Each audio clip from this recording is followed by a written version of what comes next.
Welcome, everyone. So I'll wait here a couple of seconds to see if we get a few more participants. But as a way of introduction, I am Mark Marshall. I'm a managing director within our Oracle ERP practice.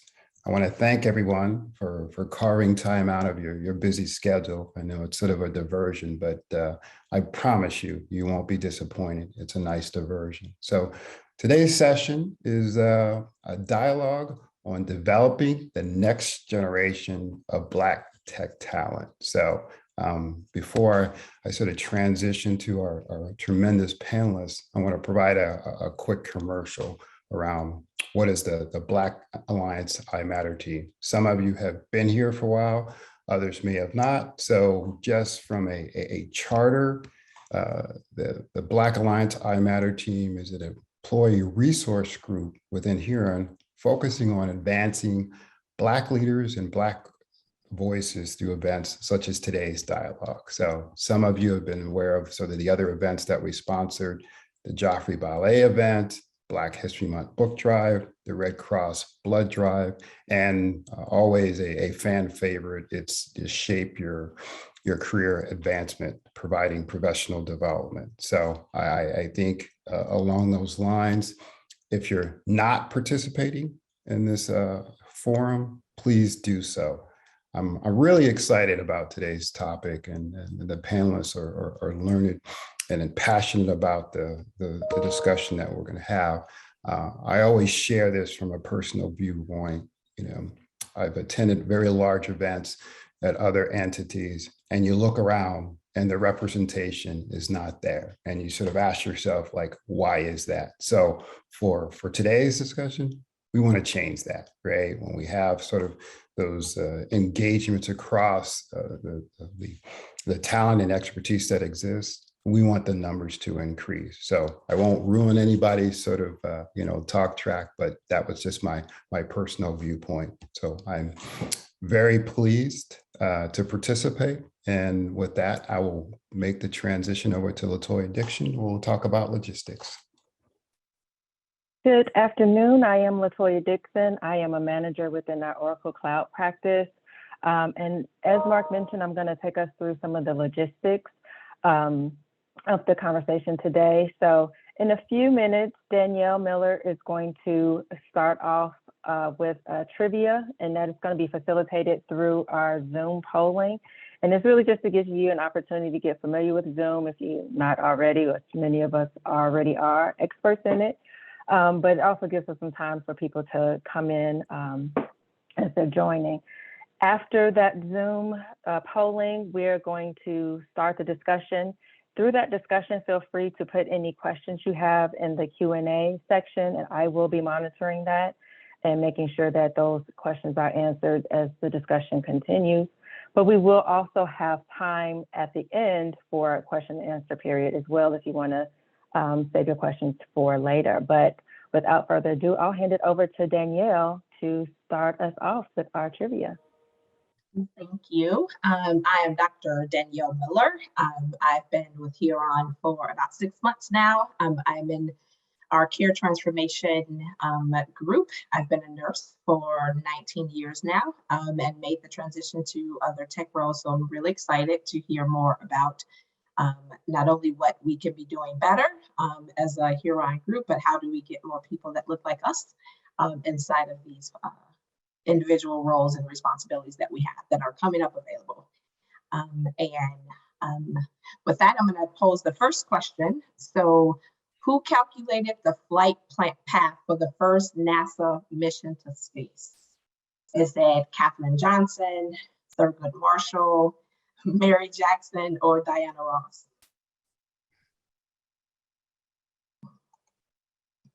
And we'll give it a few minutes to sort of see what people are guessing.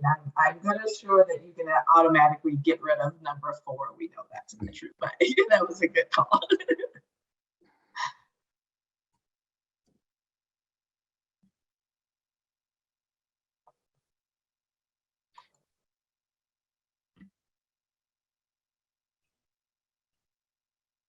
I'll give it a few more seconds for people to make a decision. This should be an easy one. And for those of you who picked number 1, Katherine Johnson, that is the answer. And with that, I'm going to let our panelists introduce themselves because they can do the best job there is giving their background. You can hear the passion in their voice about their roles. So I'm going to start with Dr. Ebony Utley, and I'll let her introduce herself. Dr. Ebony. Thank you. Hello, everyone. I am Dr. Ebony Utley. I'm a professor of communication studies at California State University, Long Beach. I'm also the associate director of our Institute for Innovation and Entrepreneurship at CSULB and the founder of our social justice entrepreneurship program. So entrepreneurial education is my thing. Thank you. Thank you. And with that, we're going to have another poll question. The second one is, who is the first African-American to earn a PhD in computer science? Love these choices. Sean P. Diddy Combs, Clarence Skip Ellis, Otis Boykin, or Valerie Thomas? And again, we'll give a few moments to let people make a decision.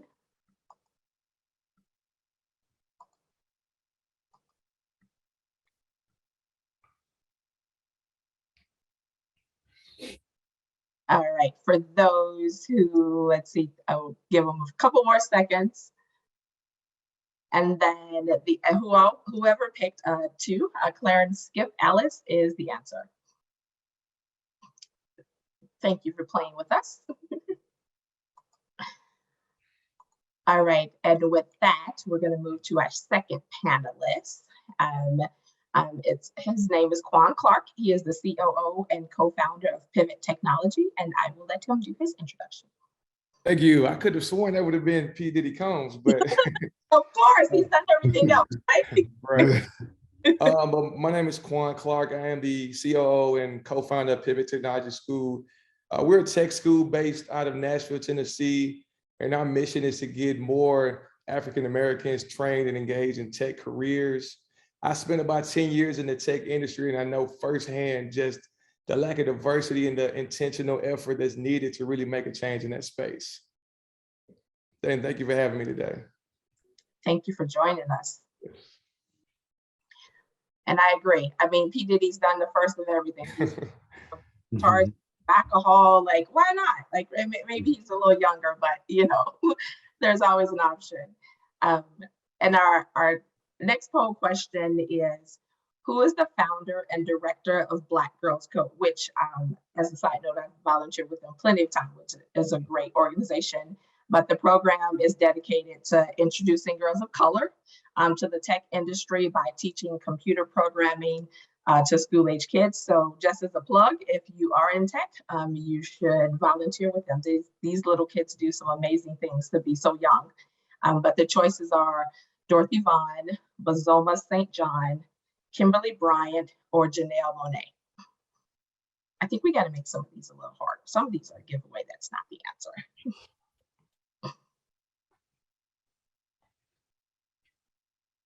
And we'll give a couple of seconds for people to vote.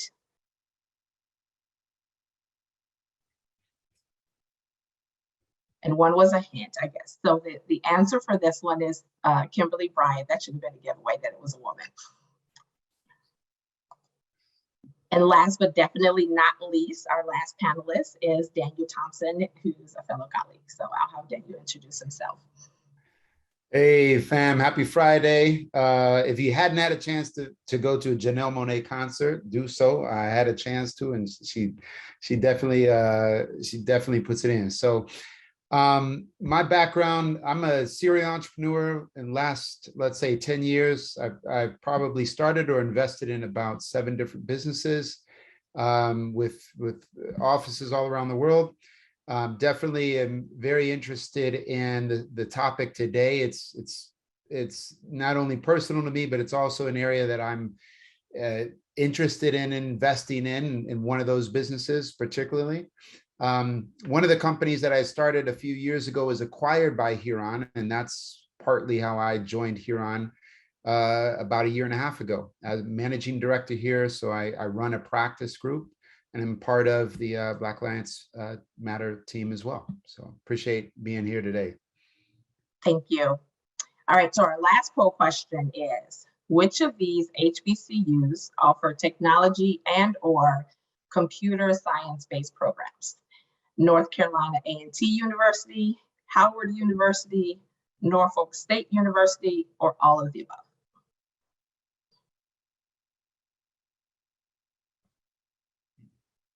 So we'll give everyone a couple of seconds to decide. And this one stumped me myself. I actually have to go look up each one just to see, like, did they or did they not offer this? A few more seconds. And we shouldn't be surprised, but the answer is all of the above. So with that, as we answered all of our poll questions, we're going to transition into the panel discussion. So this is where it gets fun. Part of this will be, I'm going to pass the question around, and everyone is going to give their background and perspective about how we get more people of color and minorities into technology. So the first question I want to ask to Dr. Utley is, does the traditional model of preparation approach, is it enough to prepare new Black employees to enter the tech field? If yes, what's working? And if no, what can we do to fill those gaps? No. I mean, we're doing the best that we can at a public institution to educate our students, but no, we're not really preparing the Black students in particular for roles in the tech world. So here's something that's happening in California. It's a complicated issue and I'll oversimplify it, but essentially there's conversations about getting rid of the GE requirement in community colleges to transfer to a CSU or a CU for oral communication, right? So it's possible that we could have graduates coming out of California education systems with no oral communication training. Like, how does anyone be your best self without oral communication training? And it's a huge debate with faculty and the Senate. It's a whole thing in the state about whether we need to have oral communication. So if that's where we are with the state of education, then we are absolutely not preparing the kids for the skills that they need. So my best work is to make sure that we have students who know how to start and finish something, that we have students who know how to find information, and we have students who know how to get along with people who aren't like them. And we have students who can cover the basic skills in terms of thinking clearly, speaking clearly, writing clearly. And with that, I'm kind of hoping those first jobs will help them learn everything else that they need to do beyond that. Great perspective. Yeah, it's as a nurse and who went into tech, it's amazing how some of the requirements are changing and almost everything, and not really setting us up for success. So thank you for that perspective. And I'll pose the same question to Daniel. And I mean, I'm going to keep this kind of as a conversation a little bit too, because I still have some questions for Ebony, but on this, but so part of it, one of the questions, Ebony, that I wanted to ask you is, do you think that we're finally starting to scrutinize universities at a certain level now, where let's just say in the past, there's always been concerns around the rising cost, and does it make sense? Is there an ROI here for going to school and paying this money? Is it going to prepare me enough? But for the most part, the economics generally still worked out, where bachelor degrees, end up making a certain amount of money. And for the most part, it's worked out. But I would say over the last few years, it seems like it may not be the cost to pay that back in terms of what you're getting. Do we feel that there's enough pressure now being put on sort of the traditional model, like, hey, do the economics even still work? And I'd be curious to know, from anyone and Mark, you and I both, you more than me, have kids that are going into that, postgraduate space now. But I mean, is the pressure there now on universities to really justify it, do you think? No, absolutely not. Y'all gonna get me in trouble, but since I start out telling the truth, I guess I'm gonna keep going. Keep it going. So the reason why costs are rising in higher education is because of administrative bloat. And the administrators aren't doing anything to educate the students. All they're doing is creating more bureaucracy on our end. It is increasingly more difficult as a professor to teach life skills in the classroom. If there's something that you want to teach that's outside of the criteria or the established formats for the course, you are facing an uphill battle in higher education, especially in a CSU system that serves students. So for example, there are several courses that I was teaching that I eventually had to tell my chair, teaching these dead white dudes is not helping anybody in our Hispanically serving institution. You have to get me out of these classes. I can't do this in good conscience anymore. These students are increasingly getting more and more and more debt that they are not going to be able to pay off. And because financial literacy is non-existent, right, before they get to college, they don't really understand how much debt they're actually accruing and how difficult it is going to be to pay it off. And sometimes I tell my students, listen, you can look at my syllabi for this class and you can look at the syllabi from 10 years ago.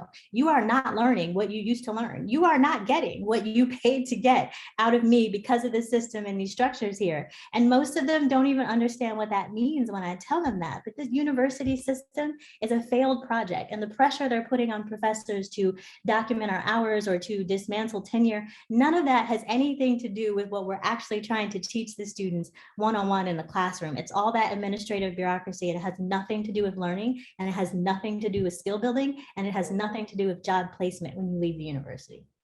Well, that's to your point, like I'd love to hear from Quan, because we have so many instances. I have adult children who have decided like it's not worth it. I can be an entrepreneur. I can make the same amount of money. I don't have to go into $100,000 worth of debt. Where myself went all the way to get a doctorate. Now, is it the same? I don't know, because I have a daughter who is doing some project management for a tech company, and she's almost at 6 figures. She didn't go to college. So I'd love to hear Quan's perspective on like how you're filling that gap.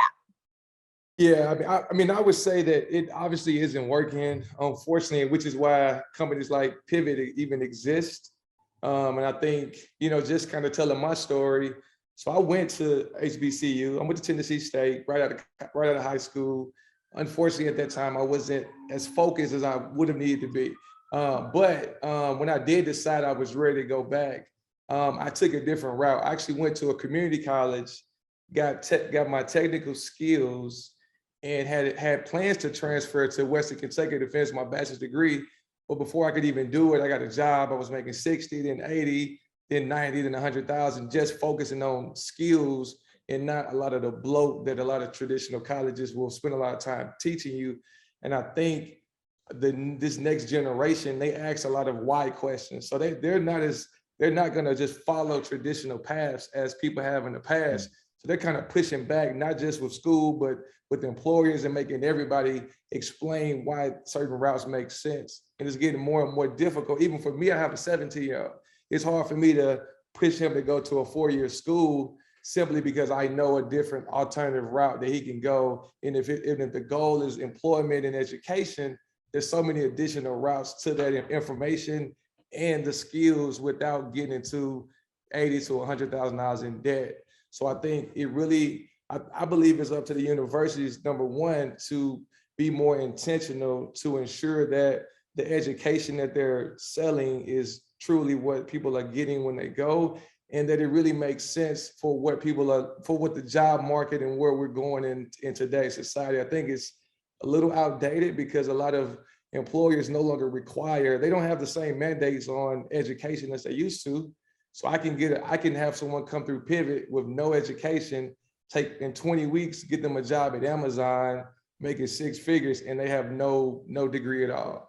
So it becomes challenging to sell, going forward. But we're starting to see that a little bit at Huron too. We've talked about this, but there might have been certain colleges that we were only recruiting from, and we've started to kind of open that up a little bit more. And I think there's some pressure, particularly in the tech space, for our HR and recruiting team to kind of be more open even to non-traditional pathways, particularly in tech, right? To your point, there's so many self-starters and people that have learned so much more that can code circles around someone who's, spent 4 years, in a traditional program in certain cases, not always, but in certain cases. And so, yeah, It does seem like it moves a little slower in the academia world, but I think even sometimes even large companies like ourselves, we're trying to react a little bit to that, because we don't want to miss out on talent that is out there just because we have a paradigm that is maybe stuck in the past a little bit. And yeah, I'm sorry, I don't want to interrupt the group here, but Daniel posed, I do. I have a son who's at a large institution. He's at a very prominent business school, and their focus, and just because of sort of where I'm directing him, because I'm like, look, dude, you better get a technology foundation, right? And you better be able to present yourself well. You better be able to put a cogent thought together, right? And just understanding, taking that technical discipline and put it in lay terms, I said, you will always find a job, right? And then find your passion. If you want to go out and do photography, if you want to go out and be a social media superstar, do whatever you want, right? But be employable, right? And it wasn't sort of the straight line path, hey, do really well in high school, primary education, go to this institution and off you go. Because as Quan noted, they're very different, right? They're sort of, their optics and their focus is immediate gratification. Oh, I'm not spending 5 or 6 years just checking the box and I might be a manager. It's like, no, I want to do what I want to do. I want to enjoy it, and tell me how to do that, right? And then if you tell me how to do that, I buy in. And being able to be proactive, Quan, I'd like to get your perspective. I know that, adults are coming to your program. Are you considering going into schools earlier, getting more kids into STEM in some of these marginalized neighborhoods that aren't exposed to STEM or have no idea until they get to college, and then they're finally exposed to it, but then they're playing catch up with their counterparts? Is there thoughts around that? I'd like to hear your perspective. Yeah, and I think that's really the biggest issue. What's one of the biggest issues why we have such lack of diversity, because there's not a lot of awareness and there's not a lot of engagement early on. So for me, I was different. My father had a tech background, so I grew up around computers and I was exposed to it. So it was always in my mind as an option. But so many other individuals, they're not exposed to it. So it's not even something that they consider until later in life, once it becomes more about the money and less about, hey, these are things that I've considered my entire life. So we've started to partner with charter schools here in Nashville. And also I have another business, it's called Hood Geek. And it's all about having kids embrace their inner genius and making it cool to be smart, and really trying to change the narrative about who young Black kids are and what's cool for young Black kids. I think if they can see more people that look like them doing different things, it opens up so many more options that they don't consider now. So I really think right now we're obviously teaching adults, but I think the biggest impact is going to be when we can transition and really engage with that 8-year-old girl who has it, who realizes now she doesn't have to just use TikTok. She can actually develop and create, what she's going to do and what the next generation would do. And it puts them more in the driver's seat of change. And stop being so, we're not solely consumers, but we become the producers and the contributors of where society is going. So I think we definitely have to have an intentional impact there. Perfect. Part of that, oh, sorry. No, go ahead.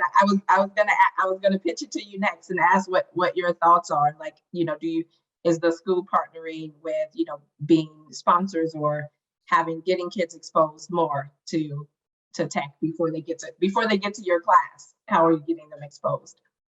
Okay, I'll come right back to that. But to Quan's point, I wanted to say something about how we frame what do you want to do when you grow up for younger kids, like for those 8-year-olds. That's the wrong question. Instead, we should be asking them, what problems do you want to solve? Because that starts the problem solving mindset that you need to be an entrepreneur, that you need to be in tech.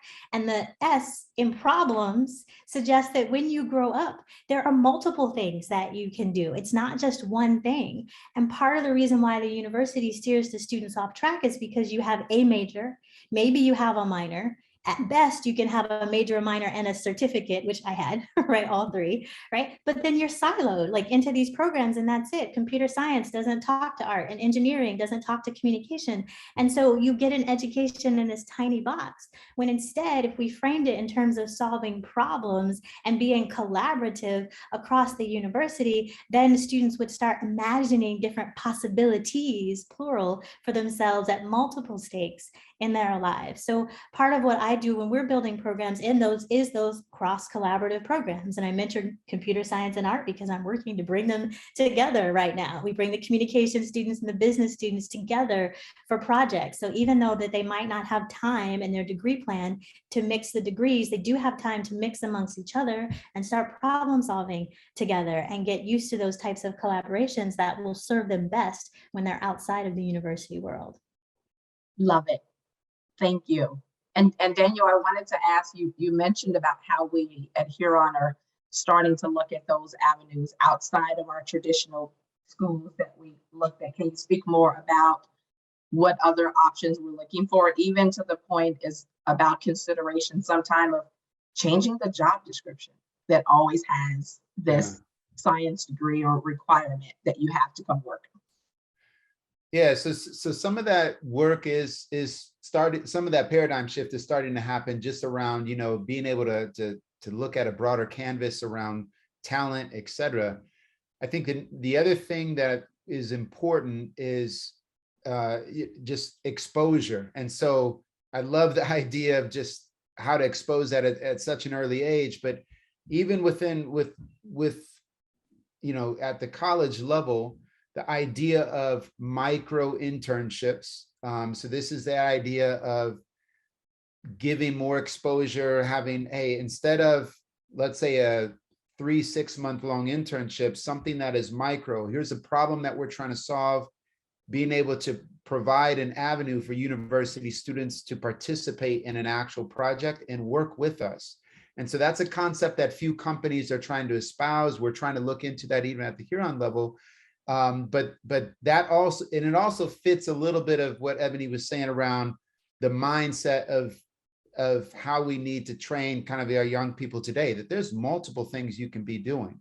So micro internships are almost bite-sized sort of experiences where people can start to get exposed, working on in particular different areas. I think the other thing to think about is around the professional development side. So it's part of this is building, you know, pipelines and exposure. And the other part, I think, is once they're in an organization, how do we really develop them? And, you know, because there's, you know, statistically, we represent, you know, obviously very small percent in the tech space, but it is even smaller in the management and executive space. And oftentimes you need representation in those areas as well to affect, you know, some of the top of funnel opportunities. So part of the other, you know, paradigm shift that needs to happen is the professional development once they do land those jobs, because without that representation there, even at the management executive level, sometimes the retention isn't there, you know, or sometimes, I mean, there's a lot of factors there, but the representation at the additional levels are also what is needed in programs to develop that, or what's needed as well.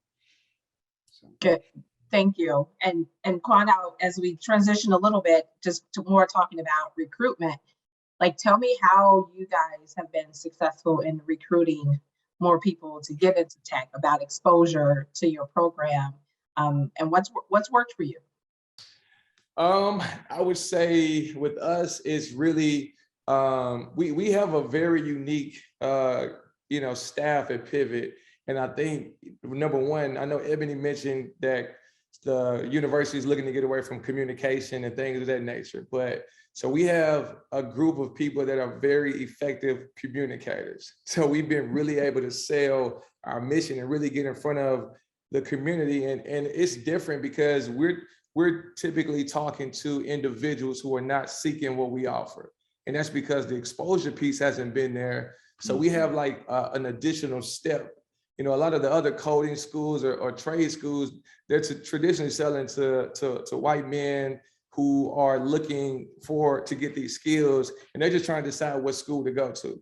But we're trying to sell to an audience who we're not even on their radar. Tech schools are not even on their radar. So it's a psychology piece of first making them aware that Pivot even exists, what we do, and then we have to sell why it's important and why it's important now. And I think inflation and cost of living and all of these things that are going on has made it even more hyper-focused on, I may need to consider doing something different and doing something better because I'm kind of capped out at what I'm doing now. So we, you know, I believe our marketing and our communication around all of the different avenues, because when people think about tech or coding, they're thinking about software developers and a screen full of code, and they're like, I don't want to do that. Right. And I didn't even want to do it. I started out as a developer, and I ended up understanding it's just not my personality to sit at a computer for 8 hours and type code. I just can't do it. But then I got introduced to project management, business analysts, product owners, all these other areas in technology that you can utilize different skills or interests that you may have. You have UX, UI developers that are really kind of artistic. They're not so much, you know, just coding. So when people realize all the different broad avenues in technology that they can take, I think some people say, oh, okay, I can see myself doing it. So we really sell the array of positions and things you can do in tech. And also, if you think about personality types, we sell to personality types. So when we talk to our students, we try to figure out, what do you like doing? Are you artistic? Are you more logical? And then we try to align them with different routes that they can take based on what they already like doing and who they are, versus saying, you got to fit in this box just because, you know, and I don't think that really works. Danielle, could I share one statement? I promise I'll stop interrupting. No. Oh, please. So went to a computer science school, and there was a saying, the A and B students will go on to work for the C students. And because exactly what you described, they did not want to be stuck in that cubicle staring at a screen, banging out code, where the C students were more outgoing. They would engage with people. They were problem solvers. They can condense or distill a complex issue and say, okay, this is what you need to do.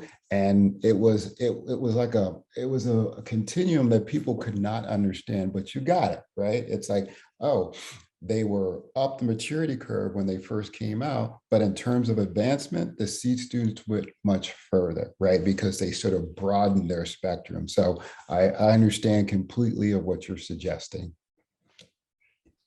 No, thank you for sharing. Daniel, it looks like you want to share something. Go ahead. Well, I was more of I was going to tease Mark a little bit. So when your son comes back and says, it shows you, hey, Dad, I got all C's. What's that? How you respond to then I that? will submit the tuition bill to him to go pay it.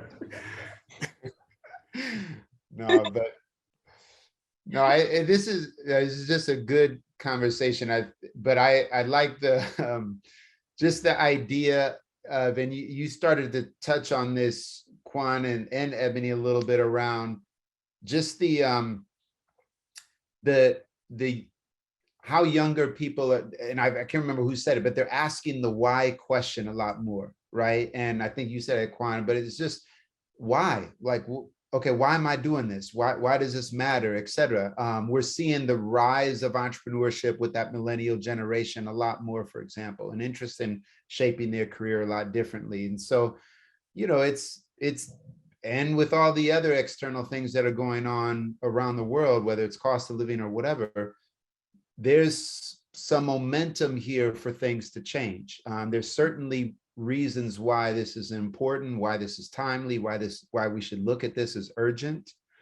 And, you know, I think it speaks also to just, you know, who that younger generation is as well. And so it's all very timely, is what I would say. Perfect. I'm gonna weigh in a little bit on the recruitment conversation. Yes, please. especially for companies like Huron, sure, go to Career Day, connect with the career development centers, like connect with, the departments that, are teaching the students allegedly the skills that you need for them to to be successful in your jobs, and also make personal connections with faculty members, because I spend time with my students. Like, I have students across the spectrum. I have students who have PhDs who are training their own PhD students now. Like, I have students who are millennials. I have students who are Gen Z. I have students who are alpha, and I know them. I've seen them in the classroom. I know how they communicate with other people. I know what their writing skills are. I know what their potential is. And I have walked students into money, like held their hand and walked them into money, walk them into jobs, walk them into winning pitch competitions, because I knew who they were and I knew what they were capable of. Even sometimes when they didn't know what they were capable of, because I knew a little bit more about the industry than they did. So those personal connections, I think, really aren't taken advantage of in the way they should be when it comes to recruiting from universities. Sure, use the systems in place, but also make those personal connections with the faculty who would be reflected in the C students who also think outside the box, right? Who aren't like bent on getting students to go to graduate school and take careers in academia. My students ask me all the time, Dr. Ellie, should I go to graduate school? Absolutely not. Do you have an internet and a library card? You'll be fine. Read up on the things that you want to know. If there's somebody that you want to meet, let me know. My networks are strong. Like, I can put you in touch with people who can help you move your career in the direction that you want it to go. No, that's really helpful. And I share that because I've been a nurse for 19 years, and my first job out of the hospital was to work as a chief nursing officer for a tech company. I didn't code, I don't know anything about it, but someone who literally interviewed me saw something that I didn't see that I was capable of, that we had connected for years before. They knew that, like, it's not me, to Quan's point, like sitting behind a, screen coding anything, but I know what the technology should do. So that from a healthcare perspective, I think a lot of times we don't look outside of the box. We're so used to what we think it is and not having that exposure. So thanks for the recommendation about faculty, because I've volunteered from Black Girls Code to STEM schools to charter schools, but I never thought about that. So I will definitely connect more with that. That's a great suggestion. What other considerations should we be thinking about, like to cast a greater net to get more exposure?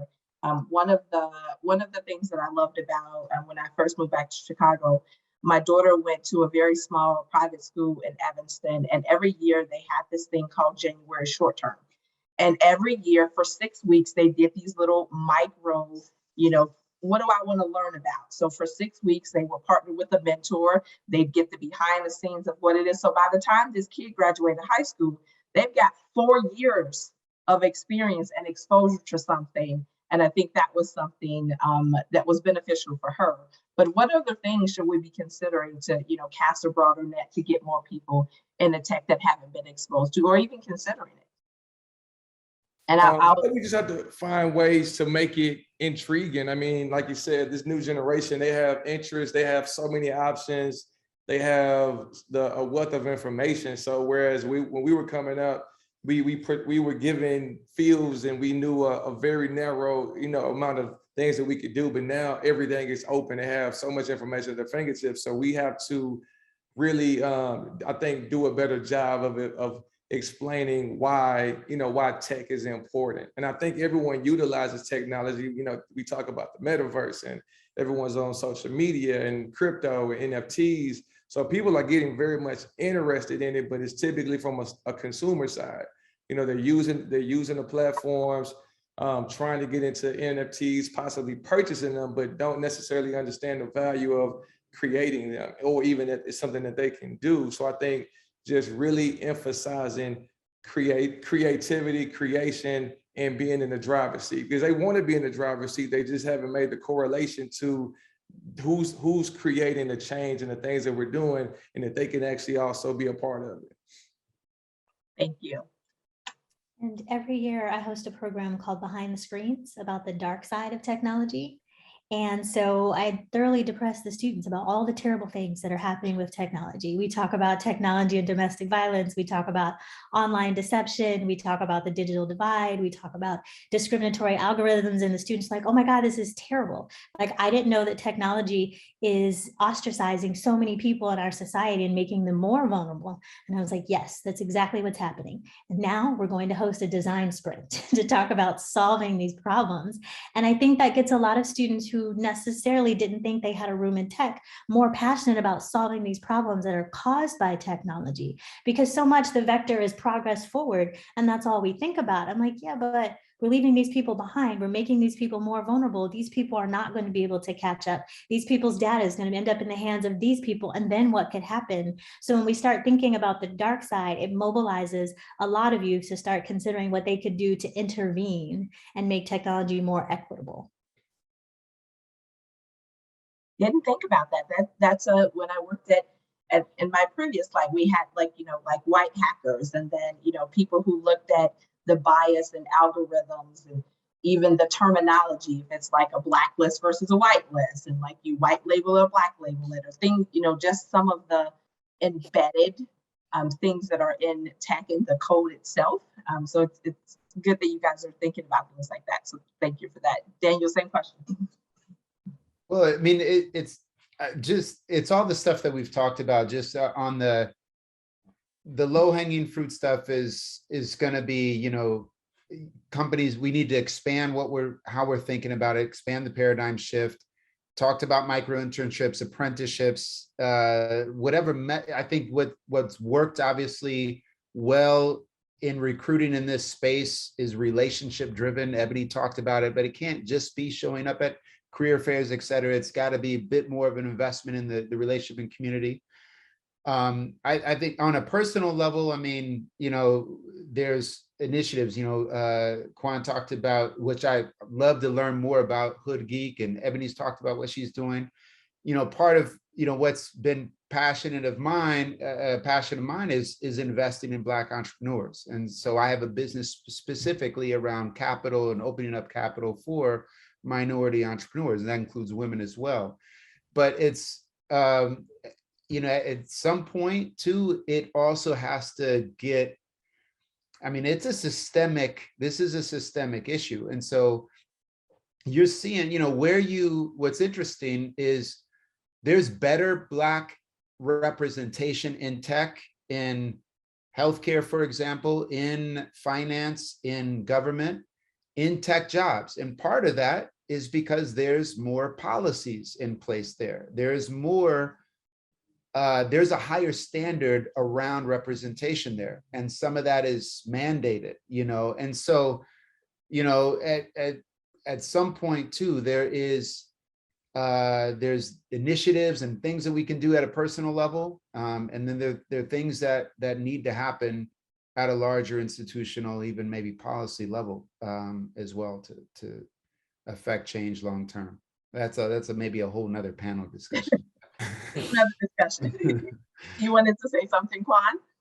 Yeah, I was just going to say that I think one of the things that we're starting to do with our partners is talk about, do you have an inclusive environment? Because I think it's one thing to say that you're intentional about bringing in more minorities, but if you have an environment that is not very inclusive, retention becomes difficult. Even in environments I've worked for, I got the job, I just didn't feel comfortable staying there. So I could come in, it was a revolving door. And then if you're not intentional, you'll say, hey, we tried and they're just not staying. So then we're going to go back to what we do. And it's really a situation about changing your environment, being open-minded to understanding some of the things that may create not necessarily kind of hostile, but just not an inclusive environment for people that are different than those who've typically been in technology, and being open to it, being open to the training, investing resources and money behind it. I think we've seen partners that are deliberate about it and they've really seen change, but they've also had to see retention, in those numbers. So I think that's the biggest thing, is actually being intentional, having initiatives, putting programs in place, and spending the money to make things happen. No, for sure. And I think part of the Huron team, when I came on, it was good to see that we've got some work to do. By no means are we great, but We've got a team of people that are not, that are at all levels of experience and expertise. So it was great when I joined. It was like, yay, we got some, MDs that look like me. So that's important, I think, because at that level, they can make changes and investment and make some rules and, make some decisions that impact, us bringing in more people that look more diverse, and not only diverse, but they feel welcome because they have other people that they can, connect with, and you're not always the only one in the room. So it looks like we've got a couple of questions in the queue. Let's see. Danielle, while you're queuing those up, I just want to say this is not a popular opinion, but for all Blacks out there that are in tech, people of color, if you don't feel included and you don't feel like it's a space where you can bring your whole self to work, then don't bring your whole self to work and don't stay. It's a means to an end. If you know what you want in this particular position that's not incredibly inclusive, get what you want and then move on. There's nothing wrong with that, right? You don't have to work a job for someone else where you feel like you have to bring your whole self to work. You get what you need, whether it's resume building, skills, a handful of networks, and then go work for yourself. Like, you are not stuck in these corporate institutionalized positions that you might have started in. Just want to put that up. I think you're right, but I think that's what companies are struggling with, because people are job hopping now because they've started to realize I can go into this. I can go to Amazon, stay there for a year. It looks really good on my resume. I can get skills that I can then go to a startup while that's comfortable and make the same amount of money. So I think organizations, they're, at least when we have these conversations, they're struggling with retention, but a lot of it is because the culture is not inclusive enough for people to want to stay. Spot on. So one of the questions in the chat was from Roz, and it says, in St. Louis, Missouri, Gateway GIS is serving alongside community partners to integrate geospatial technology and emerging technologies such as AI, machine learning, robotics, drone technology, technology, augmented and virtual reality, et cetera, from a pipeline from preschoolers to high school students and beyond. Do you see the importance of starting early with Black children and their parents to realize the need of preparing the future of work that's happening now? And we'll start with Daniel because I'm going to start. Yeah, I mean, it's an obvious yes, and I think we've touched a little bit on this, but that's where the real bigger impact is going to come from. And there's that, Quan touched on this a little bit, but I think they call it sort of like dinner conversation type of thing. This is not being brought up even just at our dinner tables, and that's just a euphemism for in our everyday lives and stuff. And so I think, but having that happen is where this becomes, it not something where you have to say, well, I'm not good at math, and so I'm not going to go into tech. But because it happens at the dinner table and you're just discussing it, it becomes something that you could see yourself doing. It doesn't look like it's so crazy. And you start to see some of the broad array of what being in tech could be, not just a developer. And then on a personal issue, having kids, this is definitely part of it, is having this become part of the dinner table conversation. So for any folks that are parents out there, obviously, I mean, that's I probably don't even need to tell you that. That's already something you're thinking about. But you have nieces, nephews and cousins. I mean, I think that's part of the thing, is to make this part of the dinner table conversation. But I'll throw something else on the pile, just starting with the education priority. And so, education is not created equally. So if you don't get them sort of pointed in the right direction early, then they don't do AP classes, they don't do intellectual baccalaureate, or they don't do whatever, right? So then you're going back and you have to expose them to the different areas of what's available to them. So the dinner conversation, Daniel, that you're having with your kid, yeah, it's very different than if they're coming from another socioeconomic environment where they're not going to exposed to augmented reality or machine learning or AI or NFTs or any of that, right? So to try to level the playing field to make sure they're exposed to that, I think that's a broader issue. Yeah. Sure. Yeah, I think that's one of the reasons we talk about we want to teach the parents and the kids at the same time, because to your point, if we just focus on the kids only and they're not in an environment, even a good learning environment, or even an environment where their parents have those skills or see the impact or the need for it, then it still doesn't really create an environment for them to really thrive. And I think in our community, that the need is on both sides of that fence. And the second piece of that, kids at such a young age, they don't have those blockers up yet. They haven't yet like counted themselves out of being able to do things. I have a 5-year-old son.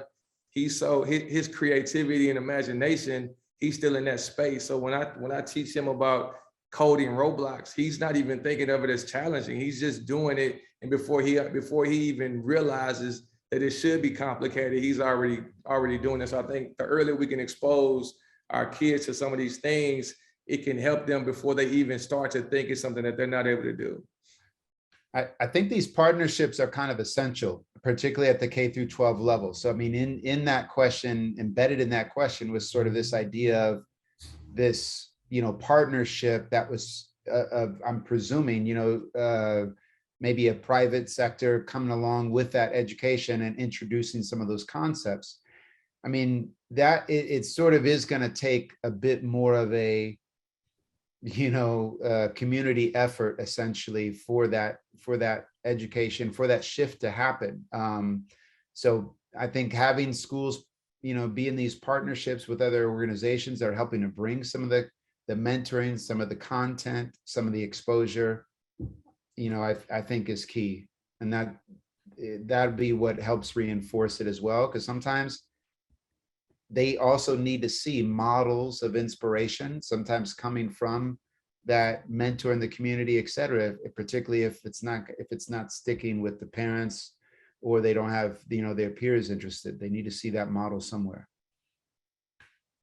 It also gives a point of when kids are exposed to it, to Quan's point, the parents are exposed to it and they're like, hey, maybe I can maybe do something like that too, that they can be able to Ebony's point, get a job and leave, get what you need and move on, but giving them a way to look outside of the traditional box as well of how they can enter into tech. I help a lot of nurses, colleagues that I have known for years, leverage their nursing skills and how that's applicable in technology. So I think a lot of times just being exposed to it, even as adults, to those parents, to those kids, would be very helpful as well. And let's see, I think we had another question.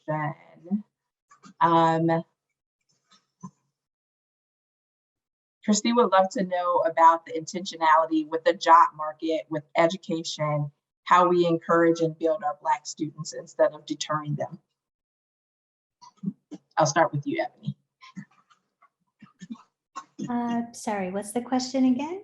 It was more about how do we move more with intentionality with the job market, especially in education. And I think you spoke about it a little bit earlier of just how do we encourage more of our Black students to go into tech and taking some of those like hard classes that may be required to be, well-versed and being able to speak and, present themselves well.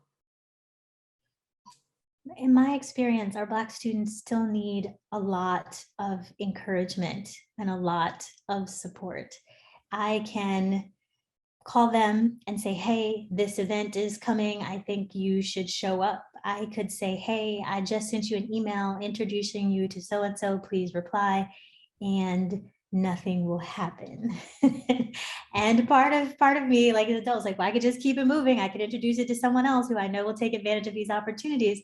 But I have learned that my Black students need a lot more hand-holding. They still have so many distractions with family and work and school and things that they're trying to balance, that it's like, okay, remember that email that I sent you last week? Like, did you get it? Like, do you need help like writing it together? Like, can I support you when you're working on that cover letter? Like, let me send this text message to you one more time. You know, I have to do a lot of engagement to get them to take the next step. I honestly don't think they realize how high the stakes actually are sometimes. And so for me, it's always a constant reminder that even though I wasn't that kind of student and I took advantage of every opportunity, as soon as someone looked like they were about to present it to me, that I have to do a little extra for my students of these next generations. Makes total sense. And a lot of that is how we're raised. Like I can't say I wasn't fearless, but my children who are, you know, at that age, like they don't think about failing. They're like, all right, if I fail, I'll just try something else. But like, you know, I think it's just some of what they were exposed to being younger. But to your point, I think sometimes we do have to recognize that this particular group of people just may need some more hand holding, and how do we support them? Sorry about my dog freaking out in the background. One question I wanted to, I know we're getting close, we got about 30 minutes left, but what I wanted to sort of transition and talk about, in your experiences, and I'll start with you, Quan, what are the specific needs that, or some of the needs that the workforce is now requiring? And some of it is like job hopping that you mentioned earlier, but like there's a huge difference between millennials and Gen Z and Gen X. Like, what considerations should they be thinking about, or as employers like Huron, what things we should make sure we can accommodate them in a role to get them into tech? Well, they definitely require a lot more flexibility than, you know, some of the traditional, some of the other previous generations. And I think because there's so many options, you know, they're exposed to options, and definitely the microwave mentality. And if it's not working here, they'll just go somewhere else. So I think the newer generations are forcing employers to be more flexible, look at other ways of being accommodating. But then I think as far as what they need, I know for us, it's a mentality, so it's a mindset thing. So we really teach mindset at Pivot, because those students that have a driven mindset that really come in with intention, being intentional about the program, they're even more successful than some that have more tech skills at the end, because employers are looking for eagerness. They're looking for people that can communicate, people that can explain and understand. So those students stand out. So I think it's really important, especially when so many of the younger generation, they text, they email, and they don't talk. So some of them have very poor verbal communication skills, but those who can communicate, who understands the importance of networking and creating connections, they typically excel immediately. But those who are short in those skills, that they suffer more because they're just not used to putting themselves up, or they're used to kind of hiding behind a keyboard. So it's a lot more difficult to get in front of an interviewer and express it and be engaging.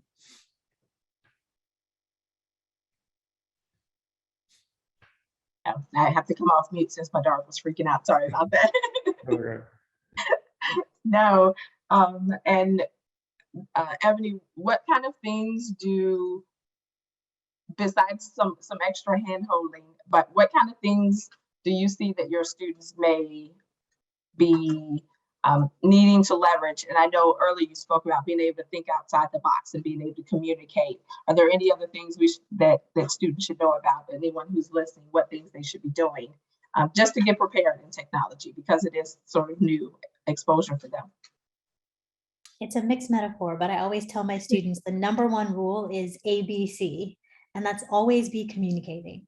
Don't disappear. The students, the Gen Z generation will disappear when things get hard. They'll stop responding to your email. They'll ghost, right? And I'm like, no, you can't disappear. If you need help, ask for help. Like if there's something going on and you need time, ask for time, but you have to always be communicating. You just can't stop showing up at your job. Is that what you actually did? Don't do that. Like you did need to communicate something at some point, like always be communicating. And again, it seems very basic, but I find that it is a rule that students need to be reminded of and re-reminded of for success at the university, for success at their first jobs as entrepreneurs, like in tech, even when you're the leader, right? If things get difficult and you're not sure what to do next, then you just need to tell your people that you need time to think about it or to ask for their input, but always be communicating. Just don't go quiet and disappear.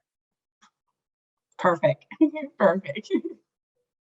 Just to add to just maybe both perspectives. So I think right now too, there's just such an abundance of information out there. Quan did a good job just talking about the breadth and variety in the tech space, not just coding, but from tech recruiter, UI, UX, project management, product management. There's a lot. Almost all of those areas you can find online courses around. You can find, side projects to kind of give you some exposure. So, I mean, take advantage of that as well. Just, I think MIT offers UI and UX kind of basic courses pretty much for free. Stanford is doing some interesting things as well in that space. There's a lot of just quality, education out there. So just take advantage of some of that, and, use some of that as a way to kind of catch up on some of that vocabulary and some of that skill set, and to just expose yourself to see if it's something you're really interested in. And talk to people in the field. Yes. Right. Because with a short conversation, you might find out, nope, that's not something I want to do. Yeah, I right. don't have the personality for that. I don't want to acquire the skills for that. That's not what I want. Or who knew? I was talking to Daniel about X, but then I realized that Y is a path that maybe I wanted to pursue. So definitely take advantage of those informational interviews at every stage of the career cycle. Absolutely. And one question I wanted to ask that came up in the chat. What can we do as individuals to help remove some of the roadblocks and gatekeepers that make it difficult for others to get into tech? And for the sake of time, I'll go with you, Daniel. What can we do to help HR and recruitment to just remove some of those roadblocks? I think, I guess two areas. One is being able to expand that pipeline and making the case of, sometimes they need a little more help seeing that business case or understanding that case of not so much buying in on diversity, equity, and inclusion initiatives anymore. I mean, that there seems to be some buy-in there, but trying to really understand, to be intentional around it. Sometimes the HR team members need more help there. They need to understand, if it's a recruiting fair, et cetera, making sure we're sending real practitioners there, not just, folks on the HR team, making sure that there's an understanding around what it takes to kind of build relationships and equity in the community. Ebony talked a little bit about that it's not just through the systems and processes that are in place at the academic institutions, but it's also with, influencers, with professors, with folks that have real relationships and have built real relationships with people that we're trying to hire. It doesn't just stop at the recruiting side and pipeline, but it continues into professional development. So that's where, all of us come in at, in terms of, creating mentorships, role model opportunities to do, sponsorships and apprenticeships, et cetera, for developing a lot of our young talent, so they can be executives and essentially those future role models. And you're on mute again, Danielle, but yeah. I'm telling you, my dog is literally freaking out. No worries. It's keeping you protected. What do you think? And as we wrap this up, what can we do? Well, I think that something that Daniel said earlier is really important, and that's changing the job descriptions. So it's about the skill levels as opposed to just educational or experience attainment, and making the application process more nuanced. Like sometimes that might require asking for videos instead of a cover letter, or asking for a particular type of problem solving, or maybe you even, I mean, there are the whiteboard problems, that you can do in a tech interview, but maybe like asking interviewees to create their own technical problems and then solve them, to see how capable they are of identifying problems and then trying to solve them. So putting more nuance in the entire process, right, from the job description through the interview process. But then also making sure when you have this nuanced job description that you send it to non-traditional sources, right? If you have a job description that's super sexy and designed to get the right person for the job, and then you send it to the places that you always send it, you still won't find that person. So where could you put your job description that's outside of the box, that's outside of traditional tech spaces? Just send it to your friends and your networks that do all kinds of things across all kinds of careers that don't include tech, and see who they might be able to share it with. And then you might get some real nuanced folks there. And even if they aren't a good fit for this job, well, you get to still build your networks. Like maybe they're a good fit for another job within your company, or maybe you would call them for something else in the future, but otherwise you wouldn't have connected to this person who does digital art because they were a friend of a friend of a friend who sent the job description or posted it on their social media. So I think part of that is going to be really key, and just shifting, as Daniel talked about before, systems, right? The job description where you send it are two key leverage points, like in the system, where you might start to be able to tweak a little bit of change. No, that's perfect. Any final thoughts?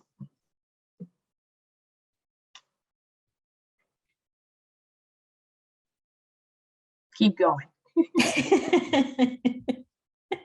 I mean, there's still lots of possibility in the process, right? And I think, again, we think about systems work the way they're designed to work. They're not flawed. They're working the way they were built to work. So if we want to change them, then we've got to start changing our mental models first, and then looking for those tiny little leverage points. So when we were talking about preschoolers earlier, I think we underestimate our little kids, right? It was like, oh, well, they're not mature enough to understand X, Y, Z. But if you're raising children as parents and you're constantly asking them questions, how does this work?